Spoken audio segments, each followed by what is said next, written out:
જય શ્રી કૃષ્ણ દોસ્તો, આજની આ વિડીયોમાં પકોડીનો સરસ મજાનો વિડીયો જે છે શેર કરી રહી છું, રેસીપી પકોડીની.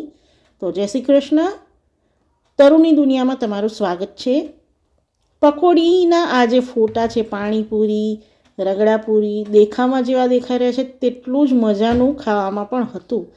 તો આ રેસીપી હું તમારી સાથે શેર કરી છું. જો વિડીયો તમને ગમતા હોય તરુની દુનિયામાં તો તમે શેર કરો, કોમેન્ટ કરો અને સબસ્ક્રાઈબ કરો. આ છે સરસ મજાનું પાણી, ફુદીનાનું, મરચાંનું અને ધનિયાનું પાણી છે. સરસ મજાના બુંદી અને લાલ મરચાંના ફ્લેકથી સજાવેલું. સાથે જ આ છે આપણો ગરમા ગરમ ઉકળી રહેલો, બોઇલ મારતો મસ્ત મજાનો રગડો. આ છે પાણીપુરીનો મસાલો. પકોડી જે તળવામાં આવી હતી, ફ્લેટ પૂરી તળી, મીઠું દહીં, સરસ મજાનું દહીં પૂરી બનાવવા માટે આ રીતે મેં સરસ સજાવ્યું હતું ટેબલ. ફરીથી પાણી દેખાઈ રહ્યું છે. જે લારીમાં મળે છે તેવું જ પાણી મેં બનાવ્યું હતું અને રગડાને પણ આ રીતે સજાવ્યો હતો, જે લારીમાં રગડો સજાવીને વચ્ચે મૂકીએ છીએ એ રીતે. તો રેસીપી શરૂ કરીએ. સૌપ્રથમ આ રીતે એક મિક્સર ગ્રાઇન્ડર કે જારમાં ફુદીનો મેં ધોઈ લીધો છે. ફુદીનાની 2 નાની જૂડી લીધી છે, જેમાં મેં 8 નંગ મરચાં હમણાં લીધા છે અને 1 ગ્લાસ પાણી નાખેલું છે. 2 ચમચા લીંબુનો રસ નાખેલો છે અને ત્યારબાદ મેં નાખ્યું છે 1 ચમચી મીઠું, 1 ચમચી સંચળ અને 2 ચમચી ખાંડ. અને આ પાણીપુરીનો મસાલો 1 પેકેટ આખો લઈ લીધેલો છે. હવે એને આપણે મિક્સ કરી લઈએ.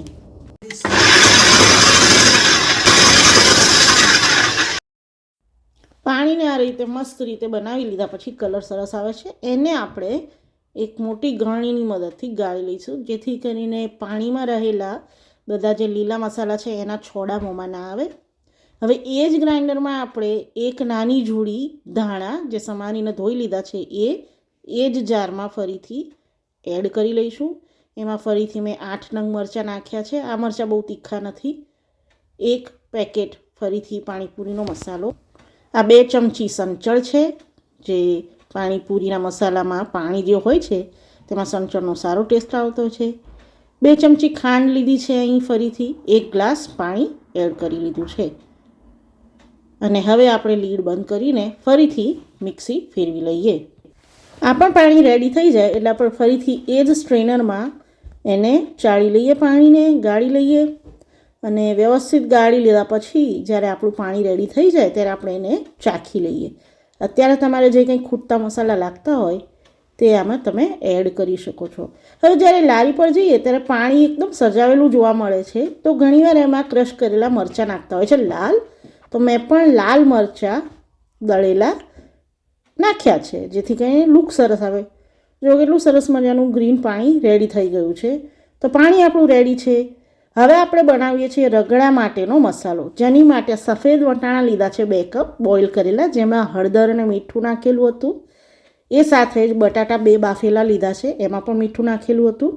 તો એ મસાલો રેડી. હવે આપણો ચણા અને બટાટાનો મસાલો.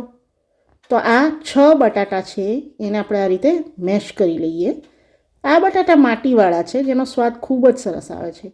હવે આપણે આમાંથી અડધા જેટલા ચણા લઈશું, જે આશરે 1 કપ મોટો ચણાનો બાઉલ છે, બાફેલા ચણા. હવે એમાં અડધો પેકેટ પાણીપુરીનો મસાલો નાખીશું સ્વાદ માટે.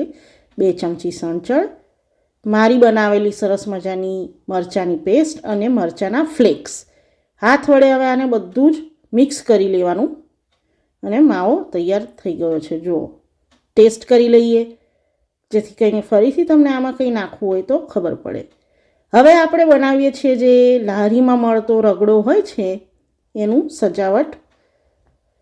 આ રીતે જે મેં પહેલાં બતાવ્યું તમને, વટાણા સફેદ અને બટાટા જ, બીજું કશું જ આમાં નાખ્યું નથી. બાફતી વખતે હળદર અને મીઠું નાખ્યું હતું એ જ છે. એને મેશ કરી લીધા છે. એ જે મેશ છે એને આપણે આ રીતે ગોઠવીને પેનમાં સરસ મજાનો વચ્ચે ખાડો કરીએ એ રીતે ખાડો કરી લઈએ. જો દેખાય છે ને સરસ. હવે એને આપણે સજાવીએ ધાણા, ડુંગળી, ટમેટાં અને મરચાંની સરસ મજાની ફ્લેકથી. તો આ જ જો રેડી થઈ ગયો છે મસ્ત મજાના રગડા માટે. હવે આ છે મારી પકોડી, રેડીમેડ પકોડી છે, એને તળી લીધી છે ફક્ત.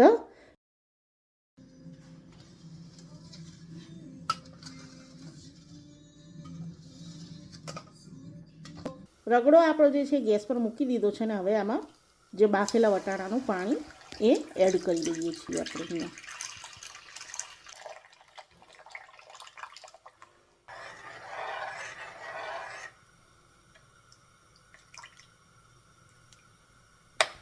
સરસ મજાનો રગડો આપણો રેડી થઈ ગયો છે અને હવે એને ઉકળવા માટે મૂક્યો છે ગરમ ધીમા બર્નર પર. આ છે આપણો મસાલો સાદો ચણા બટાટાનો. હવે હું તમને બતાવું છું પકોડી કઈ રીતે તૈયાર કરવી. એની પહેલાં હું એક ટેસ્ટિંગ કરી લઉં. ચાલો ટેસ્ટિંગ માટે તૈયાર થઈ જાઓ.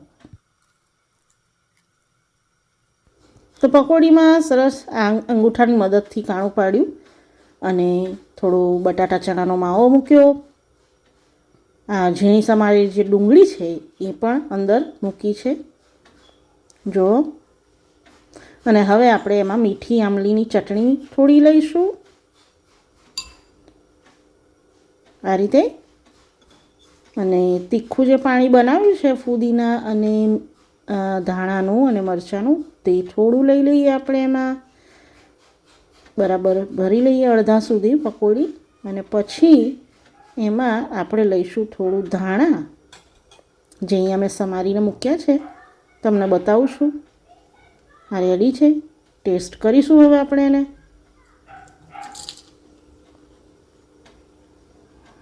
બહુ જ મસ્ત બની છે દોસ્તો. અહીંયા મારો આ રગડો એકદમ સરસ તૈયાર થઈ ગયો છે. ગરમ છે, ઉકળે છે. ગરમા ગરમ રગડા સાથે પૂરી ખાવાની મજા જ કંઈ હોય છે. તો હું તમને બતાવું છું કે દહીં પૂરી કઈ રીતે હું આની બનાવતી હોઉં છું. મસાલો આમાં તમે રગડો પણ લઈ શકો છો ને ચણા બટાટાનો મસાલો પણ લઈ શકો છો દહીં પૂરીમાં. બંને સારા જ લાગે છે. તો મેં ફરી જે રીતે બતાવી રીતે બધી પૂરીમાં કાણું પાડીને બટાટાનો માવો લઈ લીધો છે. અહીંયા દહીં પૂરી માટે લીલી ચટણી અલગથી બનાવી છે જાડી, એ લીધી. બધી પૂરીમાં નાખ્યા બાદ આંબલી ખજૂરની જે ચટણી છે એ પણ મેં મૂકી. બધી રીતે એક એક પૂરીમાં આવી જાય એ રીતે દહીં પણ લઈ લીધું છે. મીઠું દહીં છે જેમાં મેં સાકર નાખેલી છે. હવે ઝીણી સરસ મજાની સેવ જે ભેળ સેવ કે છે તે બધાની ઉપર આ જ પૂરીમાં આપણે ભભરાવી લઈશું. આ પ્લેટ મારા સનની હતી એટલે એમાં ડુંગળી કે કાકડી કે ટમેટા કશું જ નાખ્યું નથી અને પસંદ નથી. તો બતાવો આ પાણીપુરી રગડા પૂરીનો વિડીયો તમને કેવો લાગ્યો. જો તરુની દુનિયાના વિડીયો તમને ગમતા હોય તો ચેનલને સબસ્ક્રાઈબ કરો, શેર કરો અને કોમેન્ટ કરો. અને આ છે થોડી મજાક મસ્તી પકોડી સાથે. તો જલ્દીથી ચેનલ સબસ્ક્રાઈબ કરો, વિડીયોને લાઈક કરો અને કોમેન્ટમાં જણાવો કે આ વિડીયો તમને કેવો લાગ્યો. જલ્દીથી આપણે મળીશું આ રીતે મજાક મસ્તી કરતાં કરતાં નવી વાનગીને જોતાં જલ્દીથી મળીએ. જય શ્રી કૃષ્ણ.